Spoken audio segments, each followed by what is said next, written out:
Salut tout le monde. Alors je sais que ça fait très tôt pour un nouveau petit point à venir, mais le fait est qu'en un mois il s'est passé beaucoup de choses et j'ai beaucoup de nouveautés à vous annoncer, des trucs très cool qui arrivent.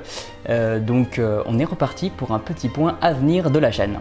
Première info à propos des nouvelles dédicaces. Alors je vous avais annoncé précédemment qu'il y aurait peut-être une dédicace à Metz mais qui n'était pas confirmée. Et bien maintenant c'est chose faite. Je serai officiellement en dédicace à Metz pour Halloween. La date s'affiche à l'écran et je le rappelle, bien évidemment, même si à la base c'est une dédicace pour mes romans, il n'y a pas besoin d'avoir un truc à faire signer ou il n'y a pas besoin d'acheter un livre pour venir.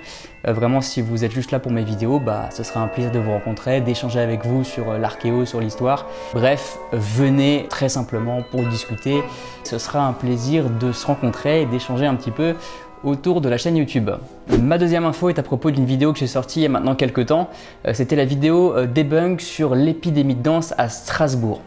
Alors depuis que j'ai sorti cette vidéo, je reçois beaucoup de... Alors pas beaucoup de commentaires YouTube, mais beaucoup de messages privés Facebook qui me parlent du roman de Jean Telet.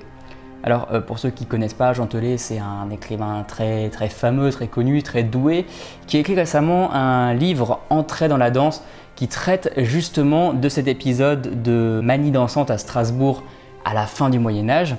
Or, il le traite de manière tout à fait fictionnelle en fait, puisqu'il présente dans son roman la vision fausse de l'événement, la vision qui a été relayée dans tous les médias, mais qui est archi fausse, où on nous dit qu'il y avait des centaines de danseurs, des morts, etc. Non, ça c'est faux, faut oublier. Je vous renvoie à mon debunk si vous voulez en savoir plus, mais en tout cas cette vision est fausse. Le fait est qu'on m'a beaucoup demandé du coup mon avis sur ce roman, et mon avis est très simple. D'une part, je ne l'ai pas lu, et d'autre part, le fait qu'il reprenne la vision fausse de l'événement, je vois pas le problème en fait, puisque c'est un roman, c'est une fiction, et dans la démarche littéraire, vous allez avoir toutes sortes, tout un panel d'écrivains et d'objectifs différents. Il y a ceux qui vont chercher à vous présenter une histoire rigoureuse, sourcée. Il y a ceux qui vont utiliser l'histoire comme toile de fond pour présenter une fiction totalement délirante. C'est le cas de Jean Telet.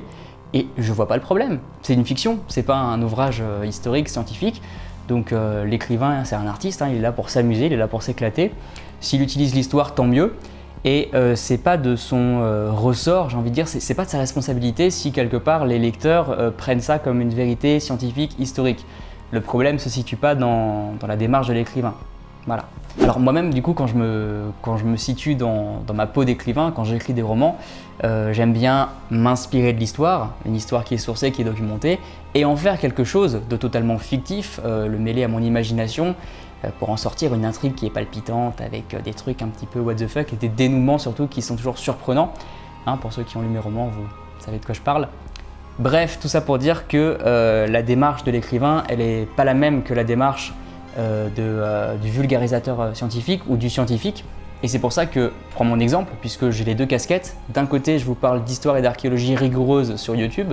Donc là, on est dans une démarche où il faut respecter l'histoire, il faut être rigoureux, il faut sourcer, il faut être au plus proche de la vérité historique. Et d'autre part, j'ai aussi une casquette d'écrivain, où là, je me sers de l'histoire, mais mon but, c'est de vous livrer une bonne histoire. Pas une bonne histoire avec un grand H, une bonne histoire, une bonne fiction. Il faut bien différencier les deux et vraiment, mon point de vue là-dessus est très strict, c'est que l'écrivain, c'est un artiste, il est là pour présenter une fiction, il est là pour ne pas se fixer de limites, et s'il se sert de l'histoire, tant mieux. Même s'il la tord dans tous les sens, c'est pas un souci. L'écrivain, c'est un artiste, il est là pour faire de l'art. Voilà, l'art n'a pas de limite. Cela dit, je suis d'accord pour dire qu'il y a un souci dans le sens où les informations que le lecteur va trouver dans le roman sont parfois perçues par ce lecteur comme des informations qui ont la même valeur que des informations historiques, scientifiques, alors que c'est totalement faux. Mais ça, encore une fois, c'est pas du ressort de l'écrivain, sauf si l'écrivain ne prend pas assez de précautions et, disons, présente ce qu'il écrit comme des vérités, mais ça c'est un autre débat. Voilà, donc tout ça pour clore le sujet. Jean Telet, je trouve que son roman s'inscrit dans une bonne démarche. Encore une fois, je ne l'ai pas lu, donc je ne peux pas vous donner d'avis dessus, mais prenez ça comme une œuvre littéraire, parce que c'est une œuvre littéraire. Il n'a pas prétention de vous apprendre des choses sur cet événement historique, il n'a pas prétention de vous livrer quelque chose de fiable, quelque chose de scientifique. Voilà. La troisième info, c'est que je suis membre du label Hérodote. Alors, qu'est-ce que le label Hérodote? C'est une association de youtubeurs en histoire, en archéologie, qui propose du contenu sourcé, du contenu fiable, Et ce label, disons, alors pour l'instant on est une petite dizaine dedans, mais ça va sans doute grandir. Je veux dire, le label va se faire connaître, de nouveaux youtubeurs vont le rejoindre. Ça permet au public, donc vous, de découvrir éventuellement de nouveaux vidéastes, puisque quand il y a cette estampille Hérodote, c'est censé montrer, disons, que le youtubeur utilise un contenu sourcé, que c'est recherché, que c'est pas que du Wikipédia. Voilà, donc c'est un petit peu un gage de qualité pour vous. Et d'autre part, ça nous permet à nous, membres du label, de nous connaître entre nous, en fait, de faire des rencontres, découvrir un petit peu d'autres youtubeurs qui partagent cette passion pour l'histoire, pour l'archéologie. N'hésitez pas à aller voir la petite vidéo de présentation qui normalement sortira demain, je la partagerai sur mes réseaux sociaux et sans doute dans la description de cette vidéo. Voilà, pour en apprendre un petit peu plus, éventuellement découvrir les membres de ce label et pourquoi pas découvrir de nouvelles chaînes YouTube. Voilà, c'est tout pour cette vidéo, c'est tout pour ces informations.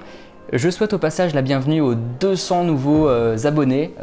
200 abonnés en 10 jours, c'est un truc de ouf pour une petite chaîne comme la mienne et je suis très content que ma vidéo sur les vampires vous ait plu. J'avais un petit peu le stress avant de la sortir puisque 26 minutes c'est un petit peu long pour YouTube, donc je suis content que malgré la durée ça vous ait plu et que ça vous ait donné envie de vous abonner. Et au passage, merci aussi à la Vidéathèque d'Alexandrie qui a partagé cette vidéo, c'est très cool et voilà, gros big up, merci. Bref, c'est tout pour aujourd'hui, je vous fais des gros poutous et je vous dis à dans 2 semaines pour le nouveau mini documentaire. Portez-vous bien.